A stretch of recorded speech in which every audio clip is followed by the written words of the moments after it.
হামজা চৌধুরীর আগমন যেন বাংলাদেশের ফুটবলে বাটারফ্লাই ইফেক্টের মতো কাজ করছে। তার আগমনের পর থেকেই একের পর এক প্রবাসী ফুটবলার যুক্ত হচ্ছেন বাংলাদেশের জাতীয় দল থেকে শুরু করে বয়সভিত্তিক দলগুলোতে। আর সেই ধারাবাহিকতায় লাল সবুজের বহরে এবার যোগ হতে যাচ্ছেন আরও এক তরুণ ব্রিটিশ বাংলাদেশি ফুটবলার ইউসুফ আহমেদ।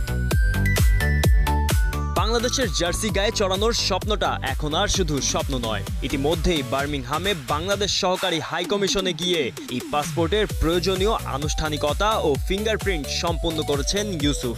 অর্থাৎ লাল সবুজের হয়ে মাঠে নামার পথে আইনি প্রক্রিয়াগুলো এগিয়ে নিচ্ছেন এই তরুণ।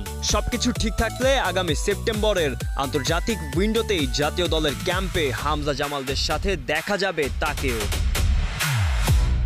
ইউসুফ মূলত একজন অ্যাটাকিং মিডফিল্ডার ও ফরওয়ার্ড। ডান পায়ের এই ফুটবলার বাম প্রান্ত থেকে ভেতরে ঢুকে আক্রমণ তৈরি করতে পারেন। বল নিয়ন্ত্রণ, ড্রিবলিং, টেকনিক্যাল দক্ষতা আর প্রতিযোগিতামূলক মানসিকতাই তার সবচেয়ে বড় অস্ত্র।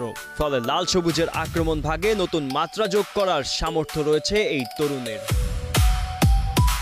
2007 সালের 7 এপ্রিল ইংল্যান্ডে জন্ম ইউসুফের। তৃণমূল ফুটবল থেকে উঠে বার্মিংহাম সিটির 16 সপ্তাহের ট্রায়ালে গোল করার দক্ষতায় নজর কাড়েন তিনি। এরপর ক্লাবটির স্কলারশিপ প্রোগ্রামে জায়গা করে অনূর্ধ্ব 18 দলে খেলেন এবং প্রফেশনাল লিগজয়ী দলের সদস্য হন। সেই ধারাবাহিকতায় 2025 সালের জুলাইয়ে বার্মিংহাম সিটির সঙ্গে প্রথম পেশাদার চুক্তি করেন ইউসুফ।